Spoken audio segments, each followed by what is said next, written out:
Gary, I wonder if the phrase, if Israel wanted to commit genocide, they would have killed 10 times as many, is, as the SNP have said, utterly abhorrent. Well, this is the first time in my life, I think, I've ever agreed with a member of the SNP. I think John Mason is a hero for saying what he did. He is 100% right.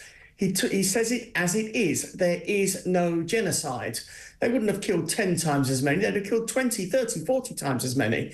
It is absolutely ridiculous to say that there's a genocide. There's a war going on.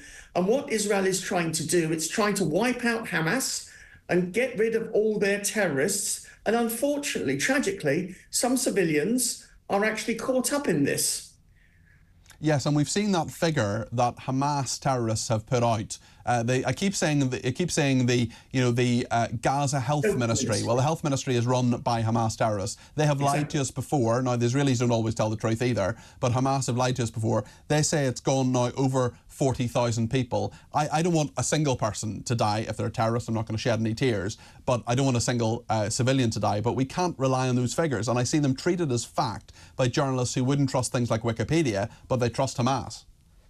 Yes, I think it's absolutely appalling. I'm sure those figures are wrong. I don't know to what extent they're wrong.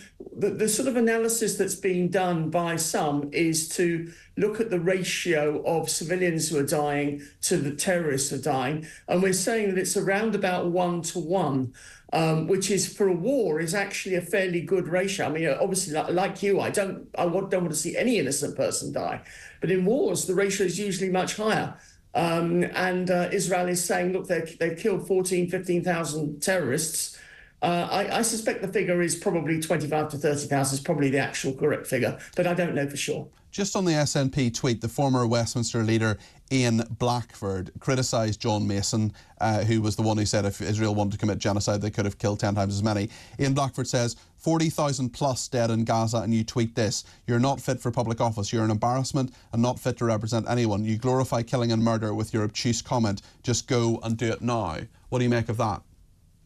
Well, I think quite the opposite. I think it says a lot about Mr. Blackford and the way that the SNP and indeed other political parties are trying to accuse Israel wrongly of genocide. And actually even using that word in regard to Israel is highly offensive to many people. Of course it is. When the real genocide, which is what happened in the Second World War, the Holocaust, when 6 million Jews were murdered in an entirely mechanical and organised manner. How can you compare that to this? It is absolutely offensive to even begin to draw such a comparison. And also in other genocides that have happened, like in Cambodia, where the Pol Pot regime murdered 2.5 million people in a totally organised way. You know, if you were middle class, you were killed, simple as that. To say that this is genocide just means that people are so uneducated in the meaning of the word, and it says terrible things about the SNP. And good luck to John Mason. He's a hero.